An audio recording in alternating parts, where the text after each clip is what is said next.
All of us at some point in our lives have received the benefits of Medicare, whether that's bulk billing a doctor's appointment or receiving a more serious hospital procedure for free. When Medicare was introduced in the early 80s, the Minister for Health, Dr. Neal Blewett, described it as a simple, fair, affordable insurance system that provides basic health cover to all Australians. But what about a simple, fair, affordable aged care system that provides basic cover to all older Australians? We have Medicare, so why not a universally funded aged care system? I'm Kat Clay, Head of Digital Communications, and with me today is one of my favourite podcast guests, Anika Stobart, an associate with the Health Program. Welcome back, Anika. Thanks, Kat. So you've just released your latest report, The Next Steps for Aged Care, Forging a Clear Path After the Royal Commission. The report is the third in a series on aged care, and we've talked about this previously in the podcast. This report seeks to outline a way forward from the findings of the Royal Commission into aged care quality and safety. So we've previously done podcasts on how to reform aged care. So today I specifically want to focus on what a Medicare-style system would look for aged care and how it would be funded and what this means for everyday Australians. But first up, I think we should probably cover a little bit of ground from the Royal Commission, and they identified a shortfall in aged care funding. So how much was it and why is there a shortfall? So the Royal Commission did not cost their proposals, unfortunately, of a needs-based aged care system that would provide high-level care at home as well. So we don't know exactly how much the system that they proposed would cost. But the one figure that did appear in their report was a $9.8 billion shortfall in spending in 2018-19, which is significant given that overall spending in that year was $20 billion. So, although we don't get the details of their exact methodology for coming to this number, they say that this underspend comes from rationing by successive governments over the last 20 years of aged care spending. So, this includes the efficiency dividend, but also inadequate indexation of funding levels, where subsidies have been indexed at a lower rate than provider input costs. So this goes to the Commission's broader argument that a major cause for failings in the current system is this ration-based top-down system where government is primarily concerned about how much it is willing to spend rather than what is actually needed to provide good quality care. And one of my favourite quotes coming out of the report, if you allow me, was that they said that funding is determined irrespective of the level of need and without sufficient regard to whether funding is adequate to deliver quality care. So that, I think, sums it up quite nicely. And I think I've mentioned this before. This comes in line with the fact that Australia spends less on a GDP basis on aged care than other countries that have a high-functioning aged care system, such as Japan, Denmark, Sweden. We might suspect we know, but what are the consequences of an underfunded system? So underfunding is particularly problematic in aged care when we're talking about people who are some of the most vulnerable people in our community. They're people who are frail, they are people who are struggling to live independently, who are isolated, maybe lonely, they might have dementia. So they cannot afford not to get care or miss out altogether. And so we have this system that is letting older Australians not get the care they need, and that's why we've seen these horrible stories come out from the Royal Commission, where there's a lot of substandard care and neglect and so on. And a lot of this is obviously there's other reasons such as poor government leadership and poor regulation. A major consequence of this underspend is seen in the famous home care waiting list, where we still have nearly 100,000 people waiting for a care package at their assessed level of need, and many waiting more than 12 months. And this means that people have an increased risk of going into residential care sooner rather than later, and we've also seen people dying while waiting for the care that they need. So this cost constraint approach is not acceptable. And when funding is squeezed, so also is the quality of care. And one of the two Royal Commissioners found that, he said, this is a quote, "Limitations on funding have been a major contributor to the substandard care so many older Australians experience. And you can see that reflected in statistics around our system. We have low aged care staffing levels compared to other countries. Research found that more than half of Australia's aged care facilities have unacceptably low levels of staffing, and only 1.3% have staffing levels that are considered best practice. A 2019 survey of nearly 3,000 aged care staff in Australia found that the greatest concern for 91% of respondents was having insufficient staff to meet residents' basic needs. And on top of this, staff are also lowly paid. To reduce their labour costs, some providers increasingly rely on personal care workers rather than more trained nurses who are paid more. So this all combines into, I think, why we had a Royal Commission, and a key thing we need to be seeing from the government is boosting its spending on aged care. So, Anika, given that money is tight in the wake of the COVID-19 recovery, where should this money come from? This is a really critical question now before government. So where should this money come from? Should it come from taxpayers, or should it come from users of aged care? And the Royal Commission, in its final report, made its choice clear. It said users should not have to bear the burden of their care, just as the government, through Medicare, pays for patients' costs in public hospitals. So this doesn't mean that users should make any contributions at all. They still ought to pay for their ordinary costs of living. So this is, their accommodation, their meals, gardening, just as they would have had to have paid for or done it themselves before they needed care. But a more consistent way to pay for these costs would reduce some government spending. Australia has a universal health system, Medicare, and the vast bulk of GP services involve no out-of-pocket cost for patients. So the same is true for disability services. So a universal aged care system would be similar. So both Commissioner Briggs and Pagoni proposed a new funding model for aged care in the Royal Commission. How is your recommendation different or similar, or goes further than this? The Royal Commissioners both identified a levy on personal income, and I think we talked about this in our previous podcast, as a way to finance some or all of the costs of aged care. There were technical differences, and Commissioner Briggs in particular identified a 1% aged care levy on personal income tax as a way to share the costs across the community. And this would raise about $8 billion a year and cost the median taxpayer about $610 per year. Other tax measures targeted at wealthier older Australians would also help ensure intra-generational equity in funding a better aged care system. And these are things that the Royal Commission did not go into, but we think because the costs are so large, there must be multiple ways to finance it.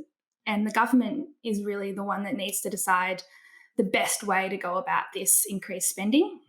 Other sources that we identified are, for example, changing the pension assets test. So currently the average household headed by someone aged 65 to 74 now has more than $1.3 million in net assets. And that figure has more than doubled in the past 2 decades. So counting more of the value of the home in the pension assets tests above some threshold, say 500,000, would make the pension fairer, and it could save up to $2 billion a year, which then could be reallocated to aged care. And I should note that this would not mean people would be forced out of their homes, as the money could just be drawn as a loan from the asset and then repaid after the person has passed away. And the other one I should mention as well is that there's a lot of potential in winding back excessively generous tax breaks for older Australians and superannuation, which result in only 1 in 6 over 65 paying any income tax. So superannuation earnings in retirement are currently untaxed for people with superannuation balances of less than $1.6 million. So we propose that should be taxed at 15%, the same as superannuation earnings before retirement. So this would improve budget balances by about $6 billion a year and much more in the future. Now, you've already addressed the issue that I think a lot of people have concerns around, which is that, the potential loss of a home. I'm sure that there'll be a lot of questions around the potential proposal to increase tax rate or increase tax on superannuation in retirement. But let's put it in perspective. I mean, if you get this $10 billion, the shortfall funded, what could this money do? If channeled the right way, it could do a lot.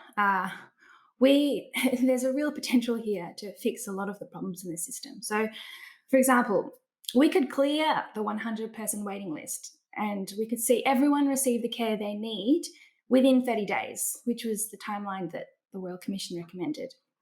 We could allow people to stay at home for longer, which is what the vast majority of older people want. So, providing high level care at home. We could boost the aged care workforce, where extra spending could create 70,000 more jobs for carers, and that could provide minimum care hours for residents per day. We could provide a much easier system to navigate with thousands of care finders located across Australia that provide face to face support to older Australians to get services in their local area that meet their preferences. And this was also a recommendation by the Royal Commission. And we could also make the system more transparent with stricter monitoring and better compliance to ensure the taxpayer money is actually spent on high quality care and not provider profits. I want to talk a little bit about this idea of universal aged care because there are a few who would criticize Medicare now. I mean, we've had it for so long. But at the time, and potentially now with the suggestion of a universal aged care, some people might consider it a little bit socialist. Isn't it better for older people to use their own money that they've saved up for to provide for their own care? I understand his argument, and it's true that many old Australians have the capacity to pay more, as highlighted earlier. But going down a user pays approach has many downsides. And if you bear with me, I want to go through kind of five key points. So, firstly, saying that older people should pay for their care as aging and frailty is a predictable future cost doesn't fully stack up. So, the federal government's retirement income review found that many retirees are net savers.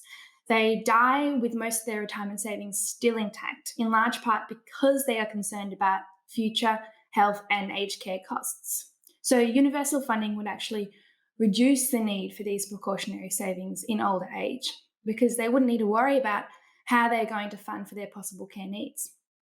And some people need a lot of care and others need little or none at all.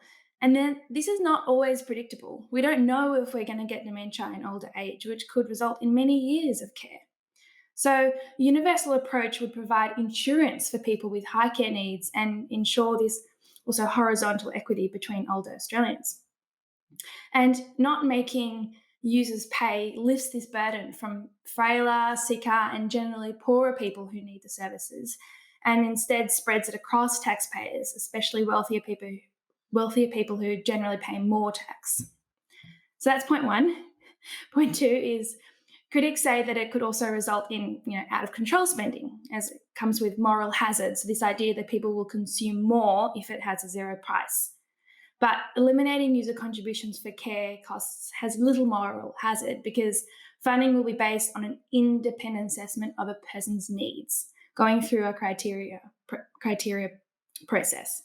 So, I'll just yeah, butt in there, but please. like we don't just go to the doctors for fun. We because we have Medicare, we're not just lining up at the doctor's surgery to get checked out every other day. I mean, I don't know about you, but I certainly try to avoid going to the doctor whenever possible, avoid going to the hospital whenever possible. So I feel like it's a bit of a moot argument to say that, oh, people are going to abuse the system just Yeah. because it's there. Yeah, and a good level of care is a good level of care. We also propose that this funding should be reasonable and necessary. So this is language we also see in the National Disability Insurance Scheme, where there's kind of an upper limit on what we define as need. And so if that's covered off, it should address those concerns. So the third point is that critics then say, well, a means tested approach should take care of any of the equity issues where, government steps in for those who have less means to cover some of their care costs. No matter how good means testing arrangements are, a user pay system inevitably results in some people missing out on needed care, especially more vulnerable people like those that are just above income cutoffs. And means testing also creates a barrier to access, making people jump through a lot of hoops and paperwork in order to get the care that they need. And we already have a means testing approach in aged care today, and it's very complex and can be inequitable, especially in home care. The fourth point is that critics then say, well, making the taxpayer pay would increase intergenerational equity as younger people would have to pay for the care of wealthier old Australians who have the capacity to pay. And I get that. There are intergenerational equity issues here.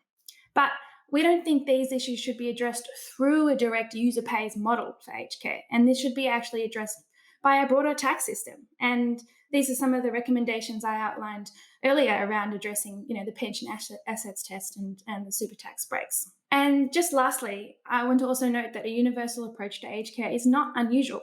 Other countries, such as Denmark and Sweden, who have really high functioning aged care systems, have universal coverage of aged care.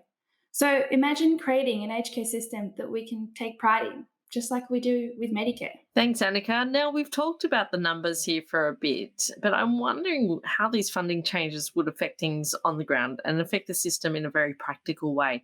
So, if I was an older Australian faced with going into aged care or my choices at a point where I needed to access the aged care in the universal system, what would they look like? Yeah, so these are some of the things I touched on in the previous question, where it would make access to the system just so much easier. You could take comfort as an individual in the fact that you know that you can get the needed care. So rather than going through all these hoops and multiple assessments that we currently have in the current system, there should be a streamlined assessment process that just provides you and guarantees you the independently assessed care that you need. And so the other thing as well is that you don't have then to worry about having the money and the savings in order to pay for your good care. And a lot of stress comes with that for a lot of people who realize that they are going to need care in older age.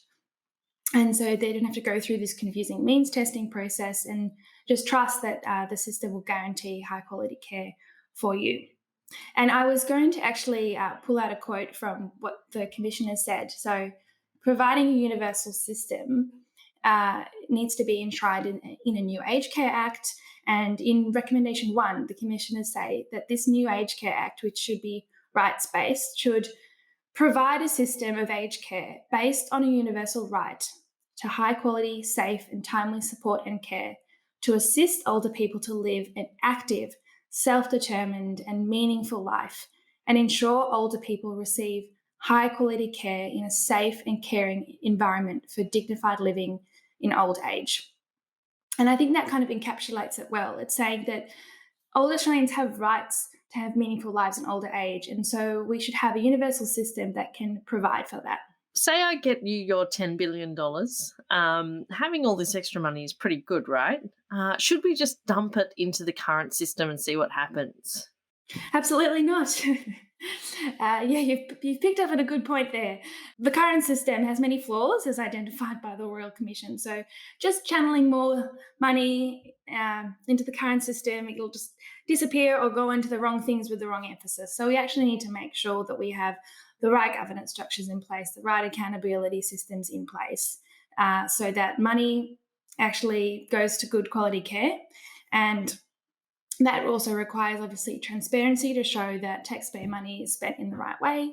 But it also requires good governance and transparency about what we're getting out of the system. We need better quality indicators and comparisons between provider performance made transparent to individuals. In terms of governance structures, we need independent pricing mechanisms that set prices that actually reflect the cost of care and better wages. We need independent regulation to make sure that providers are meeting the standards that we set, and good compliance that helps providers also to improve their practices over time. So there's a whole suite of things that need to come into place to ensure that the money is spent properly, and it'll take a while to get arrangements right. Well, I'll let you know if I come into $10 billion anytime soon. We can fix the aged care system together.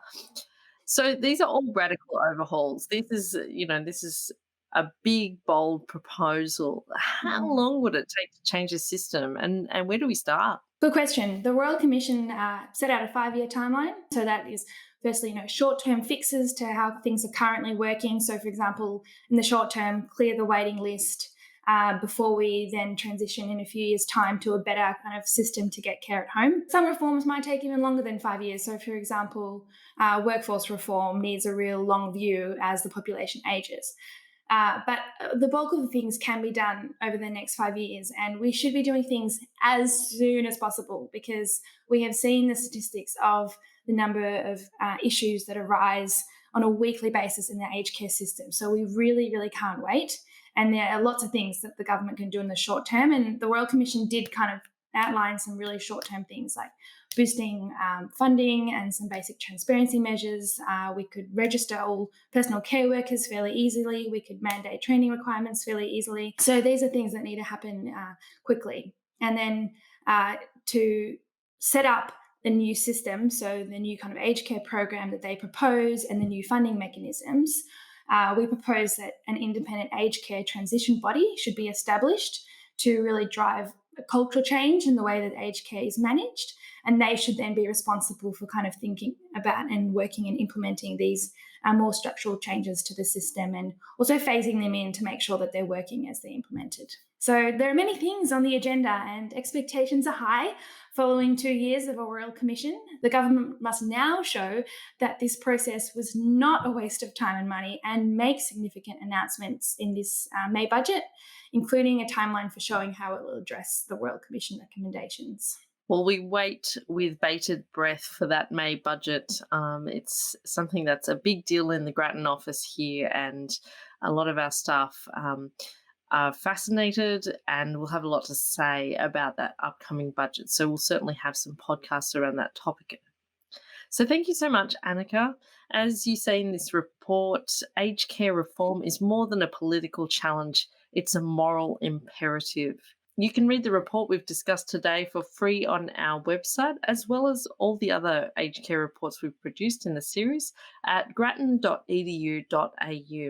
You can also keep talking to us about this particular issue on social media at Grattan Inst on Twitter and Grattan Institute on all our other social networks.